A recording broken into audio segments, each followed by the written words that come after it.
还有一把。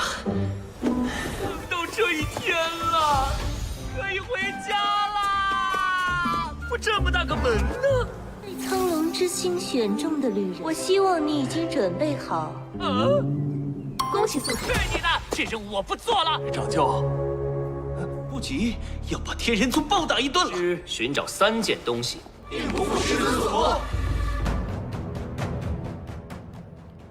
Kembali lagi bersama Bang Jago. Seperti biasa Mimin selalu mendoakan kalian semoga selalu dalam keadaan sehat dan dalam kondisi terbaik. Di video kali ini Mimin akan menceritakan sebuah donghua series dari Yin Si Jongmen. Dan bagi kalian yang mungkin baru gabung ya, Mimin saranin untuk nonton bagian sebelumnya dulu. Linknya ada di deskripsi. Tak berlama-lama, langsung aja kita masuk ke isi ceritanya.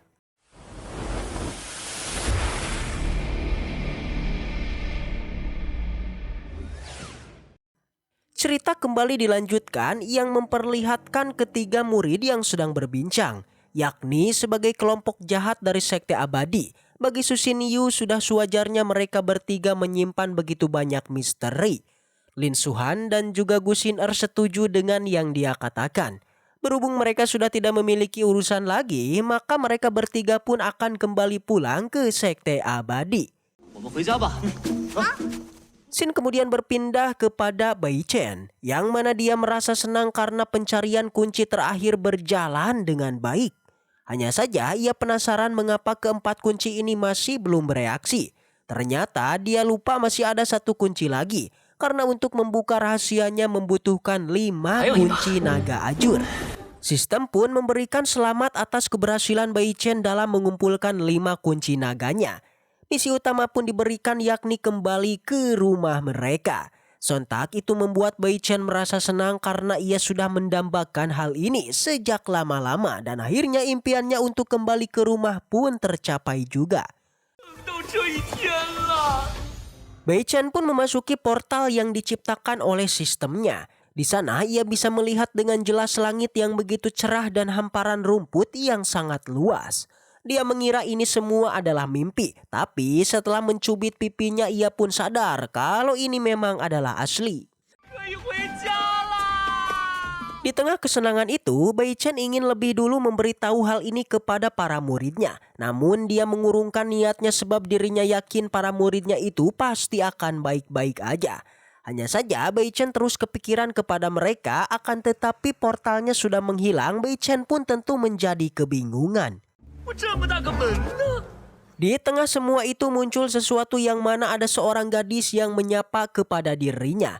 Ia berterima kasih atas kerja kerasnya selama ini dalam mengumpulkan 5 kunci naganya. Bai Chen berpikir kalau gadis ini adalah pramugarinya, ia pun menjadi senang dengan kehadirannya.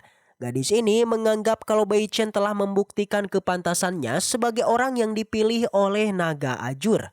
Dia berharap Bai Chen sudah siap memulai perjalanan barunya. Sistem pun kembali muncul untuk memberikan selamat karena tuannya telah mendapatkan misi yang baru. Bai Chen tentu saja kesal karena sistem telah berani berbohong kepadanya, padahal dia itu sudah berjanji untuk membawanya pulang agar bisa merasakan hari kasih sayang. Sistem memintanya untuk bersabar dulu karena bagaimanapun ini adalah misi terakhir yang harus dirinya jalani. Akan tetapi Bai Chen sudah tidak percaya lagi kepadanya. Sistem terus saja membujuknya karena Bai Chen hanya perlu mengumpulkan ketiga artefak saja. Jika dia berhasil mengalahkan 3 raja, maka ia masih belum dapat pulang. Karena sistem ingin Bai Chen membuka kunci terakhir demi bisa mengalahkan kaisar. Perkataannya sontak saja membuat Bai Chen kesal. Ia memilih untuk pergi saja daripada harus menjalani misi berbahaya ini. Hanya saja si gadis memohon agar Bai Chen bisa menyelamatkan semua nyawa di dunia sebab ialah satu-satunya harapan yang mereka miliki. Perkataannya pun membuat Bai Chen dibawa kembali ke sektenya. Para tetua berusaha membangunkannya sebab Bai Chen sendiri telah memanggil mereka semua kemari. Jadi mereka penasaran sebenarnya apa masalah yang harus dirinya bicarakan.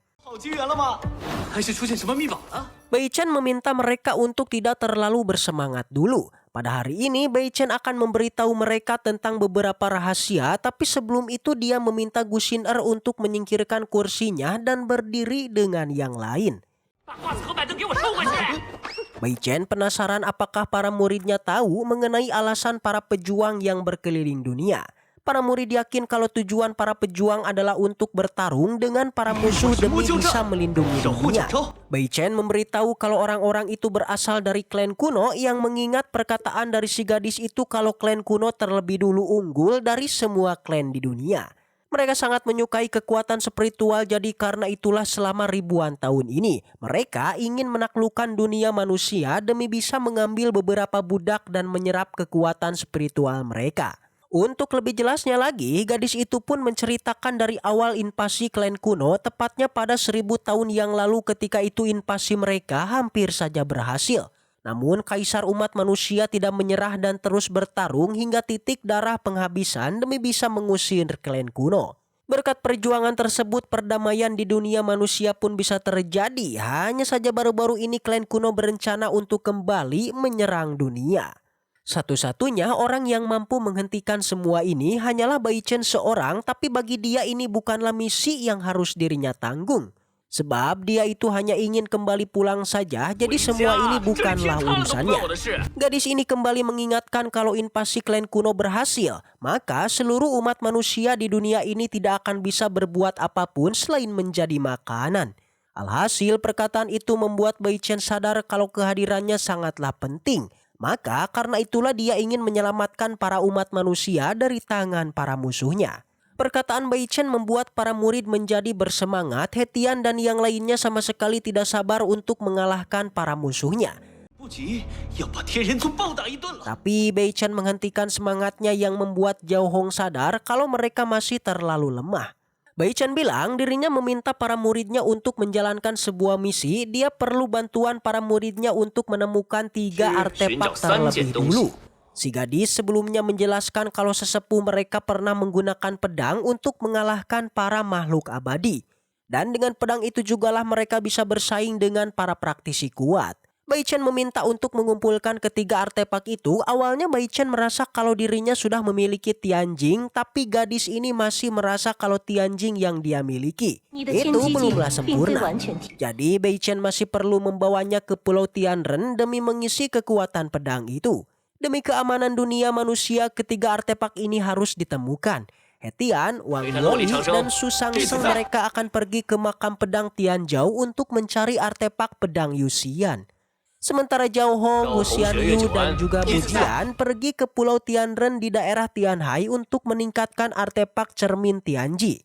Sedangkan Lin Xuang, Su Xinyu, dan juga Gu Xin'er diminta pergi ke tempat keabadian di daerah Tianyuan. Ini semua dilakukan demi mencari artefak.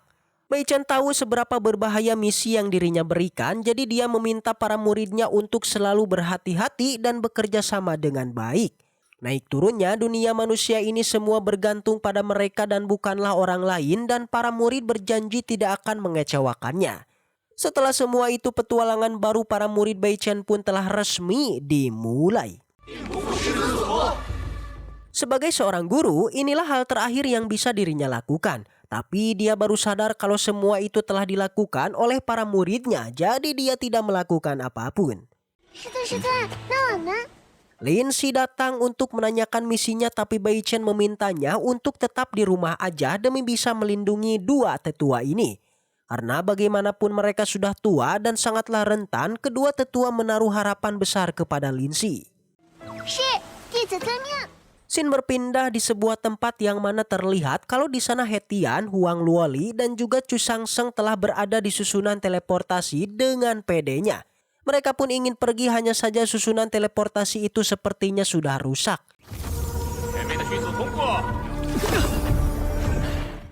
Tapi bagi pemilik tempat itu, susunannya tidaklah rusak. Ia meminta kartu pedang yang mereka miliki, namun Hetian sama sekali tidak tahu apa itu yang dia katakan. Pantas aja mereka tidak bisa berteleportasi karena kartu pedang aja mereka tidak memilikinya. Jadi bagaimana bisa mereka pergi ke makam pedang? Alhasil antrian panjang yang sebelumnya mereka lakukan hanyalah membuang-buang waktu aja. Karena terus ditekan membuat pemilik tempat ini kesal dan meminta mereka untuk segera pergi, dan setelah itu cerita pun bersambung. Baiklah, mungkin segitu aja untuk pembahasan kali ini. Semoga kita selalu diberikan kesehatan untuk mengawal Donghua ini. Dan sampai jumpa di video selanjutnya.